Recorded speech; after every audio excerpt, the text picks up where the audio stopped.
Giraffes Can't Dance by Giles, Andreas, and Parker-Rees. Gerald was a tall giraffe whose neck was long and slim, but his knees were awfully crooked and his legs were rather thin. He was very good at standing still and munching shoots off trees, but when he tried to run around, he buckled at the knees. Now every year in Africa they hold the jungle dance, where every single animal turns up to skip and prance.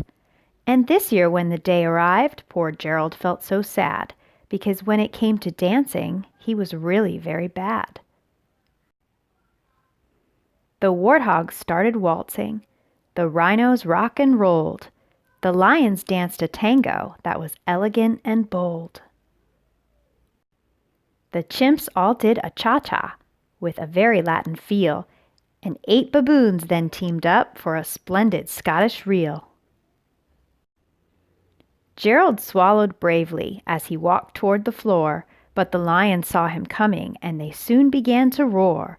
"Hey, look at clumsy Gerald," the animals all sneered. "Giraffes can't dance, you silly fool. Oh, Gerald, you're so weird." Gerald simply froze up. He was rooted to the spot. "They're right," he thought. "I'm useless. Oh, I feel like such a clot." So he crept off from the dance floor, and he started walking home. He'd never felt so sad before, so sad and so alone. Then he found a little clearing, and he looked up at the sky. "The moon can be so beautiful," he whispered with a sigh. "Excuse me," croaked a cricket, who'd seen Gerald earlier on. "But sometimes, when you're different, you just need a different song." Listen to the swaying grass and listen to the trees.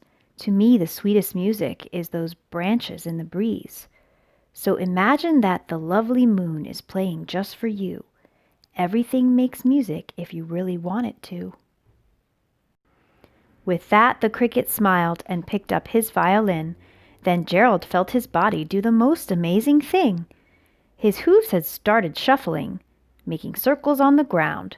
His neck was gently swaying and his tail was swishing around. He threw his legs out sideways and he swung them everywhere.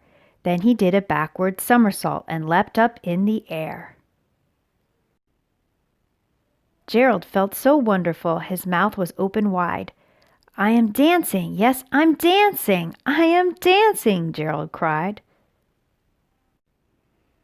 Then one by one each animal who'd been there at the dance arrived while Gerald boogied on and watched him quite entranced. They shouted, "It's a miracle! We must be in a dream! Gerald's the best dancer that we've ever seen!" "How did you learn to dance like that? Please, Gerald, tell us how." But Gerald simply twirled around and finished with a bow. Then he raised his head and looked up at the moon and stars above. "We all can dance," he said, "when we find music that we love."